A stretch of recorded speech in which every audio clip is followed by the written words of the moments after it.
Assalamualaikum warahmatullahi wabarakatuh. Waalaikumsalam. Bismillahirrahmanirrahim. Alhamdulillahilladzi ahsana tadbirul kainat walladzi khalaqal ardina was samawat wa anzalal ma'a minal muqsirat wa ansha'al hubba wan nabat. Wassalatu wassalamu ala sayyidina Muhammadin zil mu'jizatiz zahirat alladzi hassala min nurihi wujudul kainat. Ashhadu an la ilaha illallah wahdahu la syarika lah wa ashhadu anna sayyidana wa nabiyyana Muhammadan abduhu wa rasuluhu al-mab'usu rahmatan lil alamin. Qala Allah ta'ala fi kitabihil karim subhanalladzi asra bi 'abdihi lailan minal masjidil harami ilal masjidil aqsa alladzi barakna haulahu linuriyahu min ayatina innahu huwas samiul basir. Shadaqallahul azim wa shadaqa rasuluhun nabiyul habibul karim walhamdulillahi rabbil alamin. Akhinal mahbub Ustaz Kiai Haji Musyaffa matanallah bituli hayatihi wa nafa'a bi ulumihi. Yang saya hormati dan saya muliakan orang tua kita Bapak Haji Syahrid Tanjung. Semoga Allah berikan beliau kesehatan, keafiatan, keselamatan. Dan alhamdulillah hari ini beliau berusia 82 tahun. Mabruk alfa mabruk. Semoga Allah karuniakan beliau kesehatan lahir dan batin, umur yang panjang lagi berkah, kekuatan iman Islam. Amin. Mudah-mudahan hidup beliau selalu berada dalam ridho dan kasih sayang Allah Subhanahu wa taala. Keluarga yang sakinah mawaddah warahmah, anak-anak yang selalu diberikan oleh Allah keberkahan dalam hidup mereka, cinta kepada Allah, cinta pada Rasul dan cinta kepada kedua orang tua. Yang saya hormati dan saya muliakan Ketua Masjid Pak Haji Pian. Semoga Allah berikan beliau kekuatan untuk menghantarkan masjid yang mewah ini menjadi masjid yang senantiasa makmur dengan jamaah. Amin. Kegiatan-kegiatan yang bisa menghantarkan jamaah sehingga lebih ma'rifah kepada Allah Subhanahu wa taala.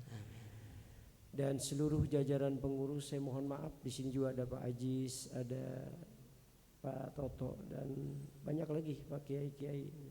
Saya mohon maaf saya tidak sebut namanya satu persatu, tapi tidak mengurangi sedikit pun rasa mahabbah, rasa cinta saya. Semoga para alim, para ulama, para pengurus selalu diberikan keberkahan oleh Allah Subhanahu wa taala. Tidak lupa pada bapak-bapak, ibu-ibu yang selalu setia di masjid yang mulia ini. Mudah-mudahan kehadiran kita di tempat yang mulia ini menjadi wasilah di mana Allah senantiasa memberikan kemuliaan-kemuliaannya untuk kita semua. Amin ya rabbal alamin. Bapak Ibu sekalian yang dimuliakan Allah,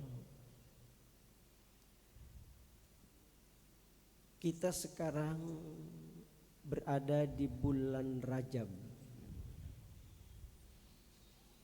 bulan yang senantiasa Rasul itu selalu berdoa, Allahumma barik lana fi Rajab wa Sya'ban wa ballighna Ramadan.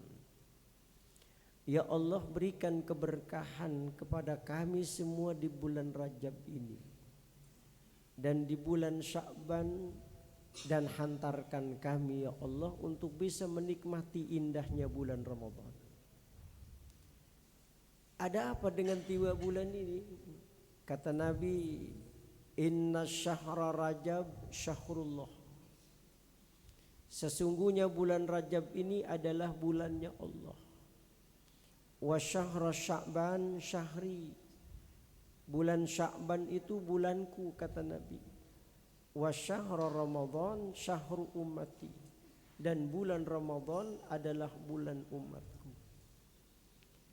Itulah sebabnya karena bulan Rajab ini adalah bulan Allah, secara spesial Allah mengundang hambanya terpilih Rasulullah Sallallahu Alaihi Wasallam untuk melakukan sebuah perjalanan dari Masjidil Haram ke Masjidil Aqsa hingga menembus langit pertama sampai kepada Sidratul Muntaha. Sebuah perjalanan yang melibatkan 3 dimensi alam sekaligus dalam waktu yang relatif singkat. Ada alam nasut, alam kemanusiaan, ada alam malakut, alam kemalaikatan, termasuk juga alam jabarut, alam di mana ada malaikat-malaikat tertentu yang diberikan otoritas oleh Allah untuk menempati alam itu. Dan yang keempat adalah alam lahut, alam privasinya Tuhan, yang tidak ada satupun makhluk yang bisa menembus alam itu kecuali memang makhluk yang diizinkan oleh Allah. Dan itu dilakukan Rasulullah itu sepertiga malam. Makanya ini dianggap sebagai sebuah perjalanan yang sangat luar biasa. Sampai di dalam Al-Quran ketika Allah menceritakan peristiwa ini, Allah mengawalinya dengan kalimat Subhana, Maha Suci Allah. Kalau orang-orang Arab dulu, kalau mereka menyebut kata Subhanallah, ini menunjukkan sesuatu ini ajib. Bahkan bisa jadi logika intelektualitas manusia terhenti untuk itu. Allah menempatkan di awal kalimat dengan Subhana. Para mufassir menjelaskan bahwa ini perjalanan di mana logika intelektualitas kita ini tidak diperkenankan, karena yang dipakai adalah logika kemahabesaran Allah yang disebut dengan iman. Karena secara logika berpikir manusia, mungkin gak seorang manusia bisa menembus sebuah perjalanan dari Masjidil Haram ke Masjidil Aqsa yang sebenarnya dalam waktu yang lazim ditempuh itu bisa berbulan-bulan. Belum lagi menembus alam yang alam kemalaikatan yang disebut dengan alam malakut, alam jabarut. Dan pada puncaknya itu sampai menembus pada sidrah yang disebut dengan alam lahut, alam privasinya Tuhan. Loh kok bisa sepertiga malam? Karena ini kehendak mutlak Allah. Makanya Allah ajarkan kita dengan kalimat Subhana, Maha Suci Allah. Allah sebenarnya ingin memberikan isyarat bahwa ini perjalanan untuk sementara, jangan pernah dilogikakan dengan logika intelektualitas kita. Walaupun sekarang ini sudah mulai banyak gitu, para ilmuwan mencoba untuk mereka menganalisis dengan logika berpikir mereka. Tapi tersaja dalam perspektif bahasa ketika Allah sudah menempatkan kata Subhana, sebenarnya Allah ingin menjelaskan bahwa perjalanan yang dilakukan Rasulullah ini adalah perjalanan yang sungguh maha dahsyat. Makanya ketika orang-orang Arab mendengar presentasi Rasulullah Sallallahu Alaihi Wasallam ketika Rasul melakukan perjalanan Isra dan Mi'raj, mereka nggak percaya. Mereka nggak percaya. Karena memang yang dilakukan oleh mereka orang-orang Arab Quraisy pada saat itu adalah pendekatan dengan pendekatan akal. Pendekatan logika berpikirnya manusia bukan logika berpikir kemahabesaran Allah. Berbeda dengan Abu Bakar. Ketika Rasulullah mempresentasikan apa yang dilakukan Rasulullah malam itu, Abu Bakar sontak langsung mengatakan, "Sodakta ya Muhammad, engkau benar Muhammad." Makanya Abu Bakar saat itu namanya kemudian menjadi As-Siddiq karena mampu membenarkan peristiwa Isra dan Mi'rajnya Rasulullah sallallahu alaihi wasallam. Kita tidak akan bicara perjalanan Rasul dari Masjidil Haram ke Masjidil Aqsa. Karena itu banyak sekali disinggung oleh para asatiz. Yang kita coba pahami adalah esensi dari sebuah perjalanan ini. Isra dan Mi'raj. Isra itu perjalanan secara lahiriah, perjalanan secara zahiriah yang dilakukan oleh Rasulullah pada malam hari dari Masjidil Haram ke Masjidil Aqsa. Itu yang disebut dengan Isra. Sedangkan Mi'raj inilah yang disebut dengan perjalanan spiritual. Perjalanan yang dilakukan oleh Rasulullah Sallallahu Alaihi Wasallam sampai mencapai puncak dimensi kehidupan. Makanya Rasulullah satu-satunya manusia yang sudah menembus semua dimensi alam. Makanya Rasulullah tahu kehidupan yang akan datang. Rasulullah juga tahu akan kematiannya. Rasul juga tahu akan kematian orang lain. Karena Rasulullah sudah menembus dimensi demi dimensi dalam kehidupannya. Nah, kita ini kan dimensi yang awal. Orang-orang yang sudah meninggal itu dimensi yang kedua. Maka karena orang-orang yang meninggal itu adalah dimensi yang kedua, mereka lebih tinggi. Makanya mereka bisa ngelihat kita yang gak bisa ngelihat karena dimensi mereka lebih tinggi. Maka dikatakan di dalam sebuah hadis, saya kutip ini di dalam kitab I'anatul Talibin. Walaupun ini hadisnya sebenarnya doif, tapi kata Syekh Ibnu Hajar Al-Asqalani dalam kitabnya, hadis doif itu boleh kita pakai sebatas untuk li fadhailil a'mal. Jadi nggak usah diperdebatkan ya.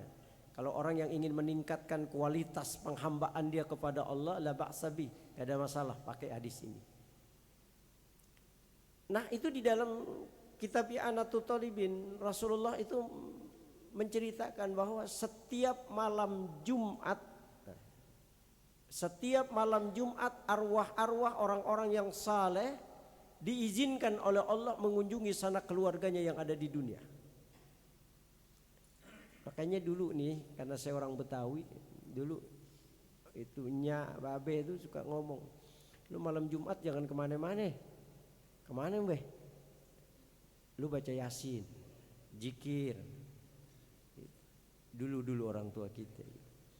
Jadi kata Rasulullah, setiap malam Jumat tuh ruh-ruh orang-orang yang meninggal dunia yang saleh, mereka itu diizinkan oleh Allah mengunjungi sanak keluarganya yang ada di dunia.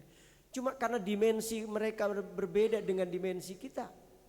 Mereka dimensinya imateri, kita ini materi. Mereka bisa menembus dimensi kita, kita nggak bisa dimensi mereka. Mereka bisa lihat kita. Apa yang mereka katakan tuh orang-orang tua kita yang udah meninggal? Kata Nabi, mereka bilang, aina auladi, mana anak-anakku, mana istriku, mana suamiku, mana orang-orang yang dulu aku pernah berbuat baik kepada mereka. Yang dulu kita di dunia pernah ngasih baju sama orang, kita pernah ngasih sesuatu sama orang. Itu nanti dipanggil itu orang-orang seperti itu. Maka tidak ada kebahagiaan orang-orang yang saleh yang meninggal dunia kecuali keluarganya pun bahagia. Makanya Nabi mengatakan mal mayyit illa kal ghariqil muqawwis. Orang yang meninggal itu kata Nabi, ini hadisnya sahih ini. Itu taubahnya seperti orang yang tenggelam yang membutuhkan pertolongan. Maka orang-orang yang di dunia kita boleh mendoakan mereka. Makanya Rasul itu kalau habis sholat subuh, Rasulullah itu langsung ke makam baki. Kadang Rasulullah membaca surah Al-Ikhlas, kadang Rasul membaca surah Al-Falaq, Al-Nas. Setelah itu Rasulullah mendoakan, Allahumma gfir ahlal baki al-gargad. Allahumma gfir li ahlil baki al-gargad. Ya Allah, ampuni dosa-dosa orang yang ada di baki ini. Nah, jadi dimensi itu lebih tinggi mereka. Nah, Rasulullah itu dimensinya udah tinggi. Maka Rasulullah tahu akan kehidupan seseorang dan Rasulullah mampu mengetahui kehidupan yang akan datang. Maka kalau kita baca hadis-hadis Rasulullah, kehidupan sekarang yang kita jalani itu semua sudah dinyatakan oleh Rasulullah 14 abad yang lalu. Sayati zamanun, akan datang satu masa ala ummati yang akan menimpa umatku. Begini, semuanya udah dijelaskan oleh Rasulullah. Kenapa? Rasul tahu akan kehidupan yang akan datang karena dimensi beliau lebih tinggi dari dimensi yang lain.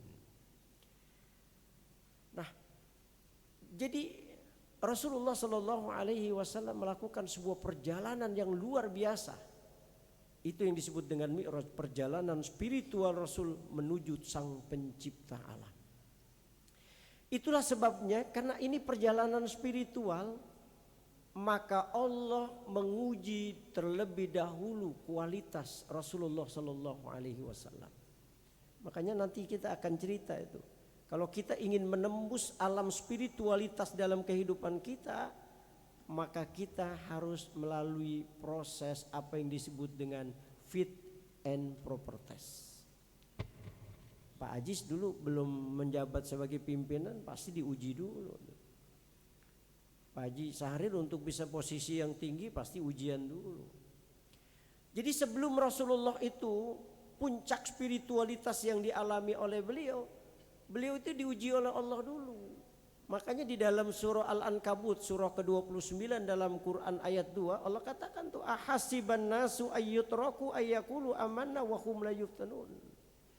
Adakah manusia mengira, kata Allah, bahwa mereka dibiarkan begitu saja mengucapkan saya beriman kepada Allah sebelum kami uji. Loh, ini artinya bahwa kalau kita udah ada komitmen iman di dalam diri kita, kita yakin Allah yang menciptakan kita, yang mengatur hidup dan kehidupan kita, maka konsekuensinya siap-siap menghadapi ujian dan cobaan. Maka orang kalau hidupnya penuh ujian dan cobaan, itu kata Nabi dalam hadis qudsi, Allah katakan iza ahabballahu abdan ibtala'ah liyasma' tadarru'ah. Kalau Allah sudah cinta kepada hambanya, maka diujinya terus si hamba itu. Untuk apa? Liyasma' tadarru'ah, agar Allah mendengar ratapannya, agar Allah menginginkan intensitas hubungan dia dengan Allah makin hari makin dekat. Maka beruntunglah kita kalau hidup ini penuh dengan ujian. Itu tandanya Allah menginginkan intensitas hubungan kita makin hari makin dekat. Karena manusia itu kan makhluk yang dianggap sebagai makhluk yang memiliki apa yang disebut dengan fitrah religius. Ini yang membedakan kita dengan makhluk-makhluk yang lain. Kita beda dengan binatang, kita berbeda dengan jin, kita berbeda dengan iblis, bahkan kita berbeda dengan sekalipun yang namanya malaikat. Kita ini dicipta oleh Allah sebagai makhluk yang memiliki fitrah religius. Fitrah di mana kita akan senantiasa rindu pada Tuhan. Iya Pak, ini kita hadir di tempat ini kan refleksi dari sebuah kerinduan. Kalau bukan karena rindu kita sama Allah, gak mungkin Bapak sampai pagi-pagi begini ini datang ke masjid. Betul. Jadi kita ini makhluk yang tercipta dari sebuah kerinduan Tuhan. Iya kan? Saya pernah singgung itu beberapa bulan yang lalu. Ketika Allah belum menciptakan manusia, belum menciptakan jin, belum menciptakan makhluk-makhluk yang lain, Allah masih dewan, masih sendiri. Kalau dalam perspektif tasawuf, Allah masih bersifat ahadiyah, kesendirian Allah tanpa dibersamai oleh makhluk karena memang Allah belum menciptakan makhluk. Dalam kesendirian Allah itulah kemudian Allah katakan, aku ini seperti mutiara yang terpendam, aku rindu ingin dikenal. Fa khalaqtul khalqa, maka aku manifestasikan kerinduan itu dengan mengadakan makhluk sebagai wujud kerinduan aku kepadanya. Jadi kita ini tercipta manifestasi dari sebuah kerinduan sebenarnya. Iya. Maka terciptalah apa yang disebut dengan Nur Muhammad. Jadi Nur Muhammad itu manifestasi wujudnya Allah yang kemudian percikan Nur Muhammad, lahirlah kita yang tercipta sebagai makhluk. Makanya pantas kalau kita ini kemudian ada kerinduan. Saya baca itu di dalam kitab Mukasafatul Qulub. Itu bagaimana seekor binatang mengekspresikan rasa syukurnya dengan wujudnya dia dalam kehidupan dunia. Itu seekor cacing merah. Ada dalam kitab Mukasafatul Qulub, itu seekor cacing merah itu. Dia datang kepada Nabi Daud alaihissalam. Yang Nabi Daud saat itu juga agak sedikit aneh. Kok ada seekor cacing merah dihadapkan Allah di hadapanku? Apa maksudnya Allah ini? Ternyata Allah ilhamkan seekor cacing ini bisa bercakap-cakap dengan Nabi Daud alaihissalam. Seperti halnya Nabi Sulaiman alaihissalam bercakap-cakap dengan dengan binatang. Apa percakapan itu binatang? Binatang itu bilang, ya Nabi Allah, wahai Nabi Allah Daud, aku itu tiap hari merepresentasikan rasa syukurku kepada Allah itu dengan bertasbih. Jadi binatang tuh kalau pagi dia bilang, kalau siang hari itu subhanallah walhamdulillah wala ilaha illallah wallahu akbar. Makanya orang-orang sufi mereka enggak mau menyakiti binatang karena dia khawatir di saat dia menyakiti binatang itu sedang bertasbih memuji kebesaran Allah Subhanahu wa taala. Maka Imam Ghazali itu, Abu Hamid Muhammad bin Muhammad Al-Ghazali itu saking beliau itu sangat cinta kepada binatang. Di saat dia sedang menulis satu buku, tiba-tiba ada seekor lalat berada di tempat tintanya dia menulis. Dulu kita kalau mondok pesantren tuh yang kita pakai itu pena, kita cocol itu tinta lalu kita nulis. Itu Imam Ghazali ada seekor lalat itu hinggap di tintanya dan Imam Ghazali membiarkan itu lalat. Dibiarkan lalat itu menikmati tinta itu. Dan inilah ketika Imam Ghazali wafat, ulama-ulama memimpikan Imam Ghazali semua yang disebut dengan ru'yatun soleh, mimpi yang memang dibenarkan oleh Allah sebagai isyarat dari sebuah kebenaran. Itu Imam Ghazali dimimpikan. Kenapa Allah menempatkan Imam Ghazali dalam kemuliaan di sisi Allah dengan surganya Allah Subhanahu wa taala? Ternyata bukan karena sholatnya Imam Ghazali, bukan karena puasanya, bukan karena zikirnya, bukan karena amalan-amalan yang dia lakukan dengan mengarang kitab, bukan itu. Allah memberikan kemuliaan Imam Ghazali. Apa? Karena Imam Ghazali memberikan kesempatan lalat menikmati tinta itu. Makanya Bapak Ibu sekalian jangan pernah bosan berbuat baik, karena kita nggak tahu dari arah mana Allah menempatkan kita dalam kemuliaan.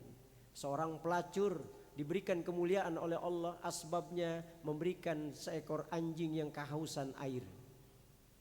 Seorang Fudail bin Iyad dari perampok kelas kakap di Khurasan, Allah nggak tega ngelihat Fudail bin Iyad hidup dalam keterpurukan, dalam kebinasaan hidupnya. Allah rubah dengan menempatkan dia kemudian menjadi wali min aulia Allah. Asbabnya apa? Beliau karena suka bersedekah. Nah, kita nggak pernah tahu dari arah mana Allah menempatkan kita dalam kemuliaan. Nah, hadirin sekalian yang dimuliakan Allah. Jadi sebelum Rasulullah Isra dan Mi'raj, untuk mencapai puncak spiritualitas diuji oleh Allah. Ada ujian yang sifatnya ekstern, ada yang ujian yang sifatnya intern. Yang ekstern kita tahu dalam riwayat selama 13 tahun Rasulullah itu di Mekah, jangan dikira aman. Ujian itu bertubi-tubi, dan ujian itu dibandingkan kita nggak ada apa-apanya. Makanya kata Nabi, inna asyaddal bala al anbiya summal auliya summal ulama summal amsal fal amsal. Sesungguhnya ujian yang paling dahsyat diberikan Allah itu kepada siapa? Para nabi. Summal auliya, kemudian para wali-wali. Summal ulama, kemudian kita para ulama-ulama. Summal amsal fal amsal, barulah kemudian kita. Makanya kalau kita diberikan ujian oleh Allah dibandingin ujian Nabi, gak ada apa-apanya. Jadi Rasulullah itu diuji selama 13 tahun loh. Dakwahnya itu nggak pernah mulus. Rasulullah pernah dakwah di pemukiman Yahudi. Rasul dilempar dengan kotoran onta, mukanya penuh dengan kotoran itu. Belum lagi kerikil-kerikil tajam berdarah pelipis Rasulullah karena lemparan itu begitu luar biasa. Belum lagi kata-kata cacian makian. Saya baca itu dalam satu riwayat itu, saya nangis itu. Ketika Rasulullah itu lewat di pemukiman Yahudi itu ada orang Yahudi yang benci sama Nabi dari ujung rambut sampai ujung kaki itu. Jadi kalau Rasulullah lewat di pemukiman Yahudi, dia selalu tuh tampil. Dia caci makinya Nabi, dihinanya Nabi. Dan kadang-kadang Nabi dilempar dengan kerikil, berdarah pelipis Rasulullah.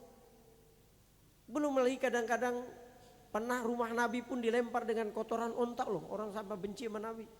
Dan ini ketika Nabi lewat pun sama, dilemparnya Rasulullah itu dengan kotoran onta. Tapi Rasul cuma bilang, Allahumma hdi qaumi fa innahum la ya'lamun. Ya Allah, berikan hidayah kepada mereka ya Allah, karena mereka enggak tahu kalau aku ini utusanmu ya Allah. Dan lebih hebatnya lagi, ketika Rasulullah itu dakwah di pemukiman Yahudi itu, Rasulullah satu saat pernah lewat, ditengoknya kanan kiri, nggak ada orang yang langganan tadi melempar Rasulullah. Sampai Rasulullah tanya siapa Bilal bin Rabah itu, Bilal, mana orang Yahudi itu yang selalu melempar kita dengan kotoran onta, mana Bilal? Kata Bilal, ya Rasul, orang itu sedang sakit katanya ya Rasulullah. Sakit Bilal? Iya ya Rasulullah. Antarkan aku jenguknya Bilal. Antarkan aku jenguknya Bilal. Akhirnya Bilal nganterin tuh. Itu orang Yahudi, ternyata rumahnya udah reot dindingnya itu. Dia lagi bersandar di dinding rumahnya yang udah reot. Keringat dingin membasahi tubuhnya. Napasnya sudah terengah-engah karena sudah berapa hari dia menderita penyakit dan belum ada yang menjenguk kecuali baru Rasulullah dengan Bilal bin Rabah. Rasul menatap orang Yahudi itu, air mata mengalir. Lalu kata Rasulullah, Bilal, kau ke rumah Fatimah Bilal, kau minta kurma buat dia. Bilal bergegas lari ke rumah Fatimah. Lalu kemudian datang lagi ke rumah orang Yahudi itu. Betapa terkejutnya Bilal. Kenapa? Karena dia melihat Rasulullah itu sedang memangku orang Yahudi ini. Disandarkan itu kepalanya di dada Rasulullah yang harum sumerbak. Keringat dingin itu dilap sama sorban Rasulullah Sallallahu Alaihi Wasallam. Mohon maaf sampai Bilal mengatakan, kafa ya Rasulullah, cukup ya Rasulullah, biar aku saja yang melakukan itu ya Rasulullah. Tidak Bilal, berikan kurma itu. Disuapinya oleh Rasulullah orang Yahudi itu, sampai Yahudi itu kemudian masuk Islam. Kenapa? Kebesaran akhlaknya Rasulullah Sallallahu Alaihi Wasallam. Jadi nggak mulus dakwahnya Rasulullah itu. Rasulullah ke Taif, itu dilempar Rasul dengan batu dengan orang-orang Taif sehingga Rasul berjalan pincang. Saya waktu ke Taif itu ya Allah, saya nangis itu ngelihat ada lembah tempat Rasulullah itu dilempar tuh dari ketinggian itu. Jadi kalau Bapak ke Taif itu kan sekarang sudah ada gondola itu. Pak Jipian udah ke sana? Oh belum ya. Nanti kapan-kapan umroh bersama saya nanti. Saya kasih murah harganya. Itu kita naik gondola itu, Pak Haji sudah pernah ya? Pak Haji pernah ke sana? Pernah? Enggak naik gondola itu? Udah pernah ya? Nah itu turun kita tuh, itu nanti dilihat itu. Bagaimana Rasulullah itu dilempar dengan orang-orang Taif sampai kakinya itu pincang.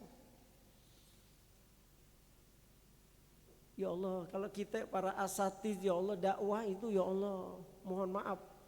Saya dakwah ke Malaysia itu yang ngejemput mobil-mobil Alphard, mobil Mercy berjejer. Ustadz monggo silakan. Subhanallah. Kemana-mana kita jalan ada yang pengawal siap untuk ngebeliin apa yang kita beli. Jadi di sana duit kita nggak laku Pak Jipian. Bener-bener dimanjain. Mau kemana Pak Kiai? Mau ke Genting? Nanti diantar. Itu para ustadz itu dimanjain tuh ketika dakwah. Saya ceramah lagi 6 hari ke Kaltim, PT Kaltim itu. Ya Allah. Tiap malam makan enak itu, kepiting asal ninggal ada, yang jemput siap itu. Belum lagi kita ceramah ke Sumatera, ke Surabaya. Ya Allah, nggak ada tuh saya ditolak gitu. Yang ada fasilitas. Makanya kita kadang-kadang kalau ngelihat dakwahnya Rasulullah nangis kita. Ya Allah, inilah hasil perjuangan Rasulullah, kita bisa menikmati dakwah yang begitu indahnya. Jadi Rasulullah itu diuji oleh Allah. Rasul pernah diembargo secara ekonomi, sehingga banyak sahabat-sahabat yang kemudian meninggal dunia. Kelaparan hidup mereka, tinggal di kam-kam. Bahkan ada sahabat Rasulullah yang ibunya sampai mohon maaf kemaluannya ditombak hanya untuk mempertahankan keislaman mereka. Jadi perlakuan orang-orang kafir Quraisy saat itu betul-betul luar biasa terhadap Rasul dengan sahabat. Diuji Rasulullah, tapi sabar Rasul menghadapi itu semua. Dan puncak ujian itu sebelum Rasulullah mencapai spiritualitas apa? Diujinya Rasulullah itu ketika wafatnya pamannya Rasulullah. Walaupun setelah itu ditambah lagi wafat istrinya. Jadi setelah 3 bulan Abu Thalib meninggal, Siti Khadijah wafat. Bapak Ibu bisa bayangkan nih 2 orang ini dalam catatan sejarah, ini orang yang selalu menopang dakwahnya Rasulullah. Yang Rasulullah semangat karena ada 2 orang ini. Khadijah dengan hartanya, dengan kehormanisannya dalam kehidupan rumah tangga. Pamannya Abu Thalib yang menyopang dakwah Rasulullah, yang sanggup mengatakan, saudara-saudara, siapa yang berani mencegah dakwah keponakanku Muhammad, langkain dulu mayat pamannya. Jadi bagaimana Abu Thalib digambarkan saat itu seperti sebuah pohon yang rindang, tempat Rasulullah berteduh dari sangat matahari. Tiba-tiba udah gak ada lagi pohon yang rindang itu. Itu Abu Thalib, Bapak Ibu sekalian. Makanya saya baca itu beberapa buku itu. Itu Abu Thalib, ada yang mengatakan dia meninggal dalam keadaan kafir, tapi ada yang mengatakan dalam keadaan beriman dia. Kenapa? Karena mungkinkah sekelas Abu Thalib yang pernah menyaksikan kenubuahan Rasulullah SAW kemudian dia mengingkari. Abu Thalib ini saya cerita dalam Sirah Nabawiyah. Abu Thalib ini ketika dia berangkat dengan Rasulullah, enggak biasanya Rasulullah itu mau ikut ke Sam. Tiba-tiba dia mau ngikut. Diajak Abu Thalib. Itu Abu Thalib dalam perjalanan ke Sam tidak pernah merasakan panasnya dalam perjalanan itu. Wa zallalna 'alaikumul ghamam. Kalau bahasa Nabi Musa begitu. Allah naungin semua perjalanan yang dilakukan oleh Abu Thalib dengan saudara-saudaranya, dengan kafilah-kafilah itu. Dan naungan awan itu awannya awan putih, bukan awan hitam. Dan awan putih mampu memantulkan cahaya sehingga tidak ada sedikit pun rasa panas yang dialami oleh Abu Thalib dan para kafilah-kafilah yang lain yang bersama dengan Abu Thalib. Dan Abu Thalib ngelihat juga setiap kali pohon ngelihat Rasulullah berjalan, mereka merunduk. Bagaimana Abu Thalib saat itu menyaksikan kemujizatan yang Allah berikan kepada Rasulullah Sallallahu Alaihi Wasallam. Belum lagi ketika pendeta Bahira, salah seorang pendeta yang bertahun-tahun loh Pak menanti itu, dia cuman ngelihat di jendela tempat biaranya dia, gerejanya dia selalu melihat dari kejauhan ada enggak kafilah yang lewat, yang dijelaskan di dalam kitab mereka bahwa kenubuahan Nabi Muhammad itu udah ada tanda-tanda di dalam kitab mereka.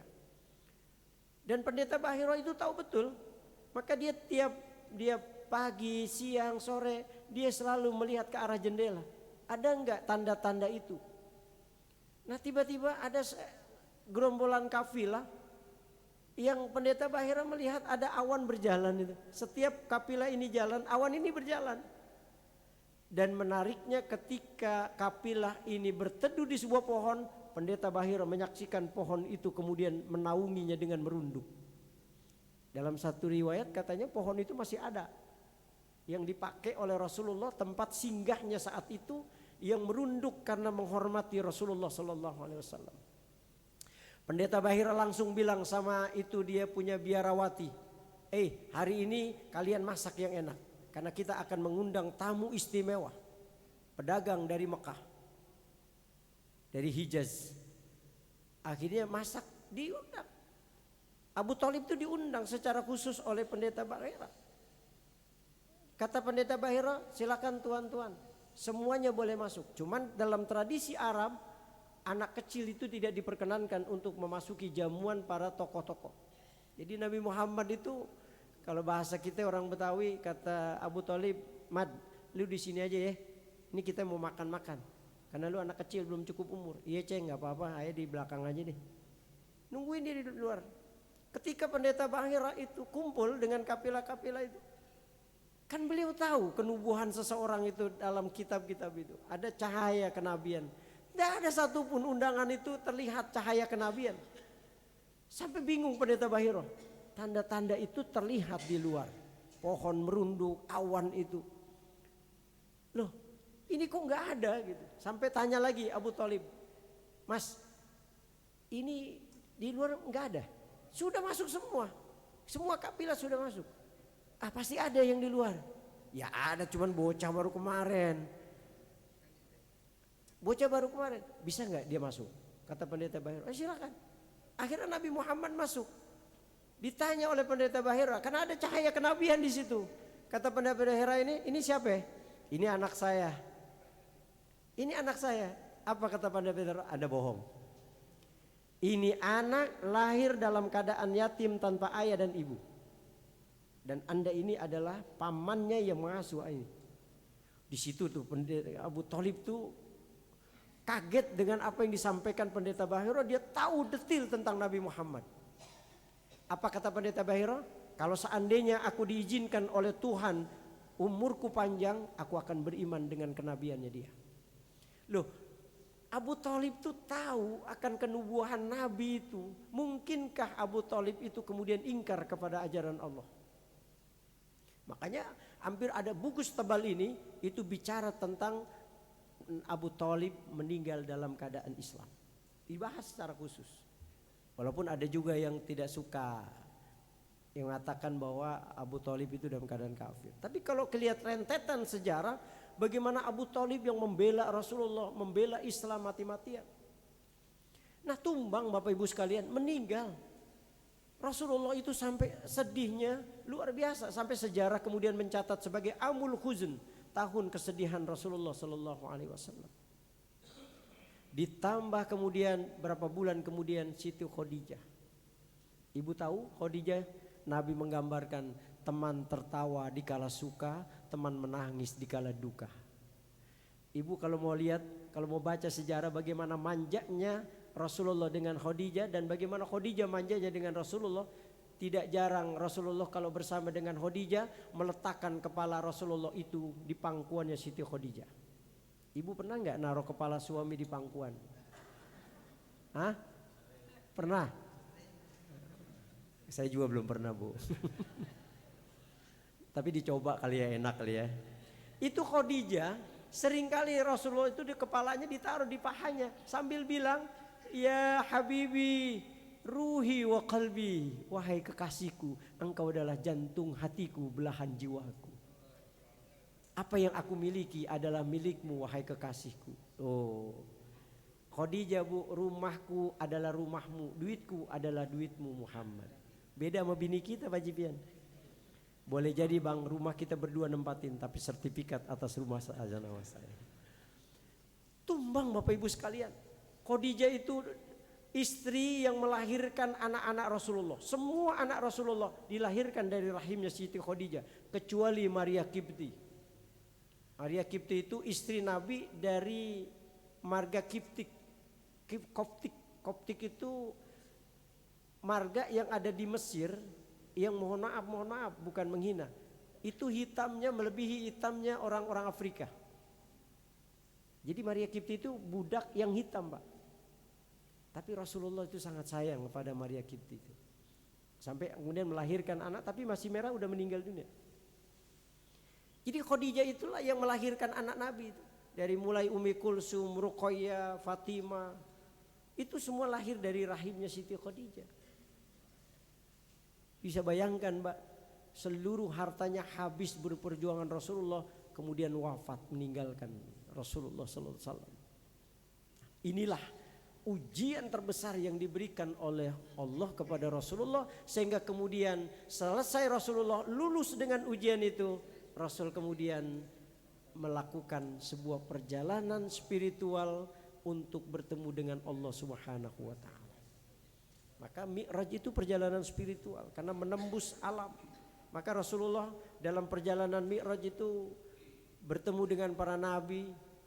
Ada 124.000 nabi dihadirkan oleh Allah dan Rasul menjadi imam. Belum lagi langit pertama, langit kedua sampai langit ketujuh. Nah, di situ Rasulullah Shallallahu Alaihi Wasallam kebersamaan dengan Jibril. Ketika Rasulullah masuk pada tingkat dimensi yang tertinggi, itu Jibril nggak bisa. Ketika Rasul mau ke Sidrah itu Jibril pernah ditanya sama Rasulullah, Jibril, antum ini kan dalam perjalanan awal sudah menyertai aku. Kenapa kau terhenti ketika memasuki Sidrah?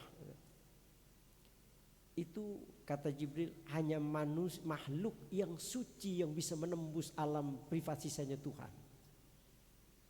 Loh, kenapa Jibril itu? Ada apa dengan malaikat? Ini kata Abdullah bin Umar dalam satu riwayat. Ternyata malaikat itu punya persoalan sama Allah. Hati. Kenapa? Ketika malaikat memprotes kebijakan Allah ketika Allah mau menciptakan makhluk. Itu yang kemudian malaikat enggak bisa menembus sidrah. Satu riwayat. Ketika Allah bilang wa iz qala rabbuka lil malaikati inni ja'ilun fil ardi khalifah. Ingatlah ketika aku mau menciptakan khalifah yang akan menghuni bumi, mengatur bumi, melestarikan bumi ini, kata Allah. Apa kata malaikat? Qalu ataj'alu fiha may yufsidu fiha wa yasfikud dima. Akankah kau menciptakan makhluk yang akan menumpahkan darah, yang akan membuat keonaran lagi di muka bumi ini, ya Allah? Sampai Allah itu marah, Pak.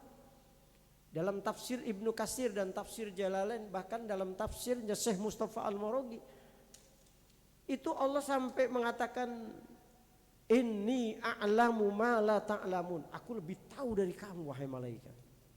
Disitulah kalau menurut hadis Abdullah bin Umar, malaikat merasa berdosa dengan apa yang dia lakukan kepada Allah. Maka kalau kita belajar dalam perspektif tasawuf, itu ada di langit ketujuh namanya Baitul Ma'mur.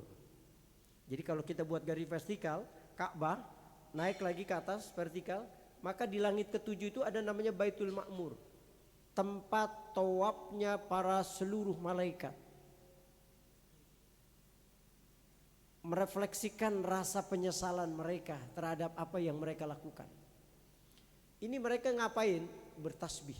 Subhanallah walhamdulillah wala ilaha illallah wallahu akbar.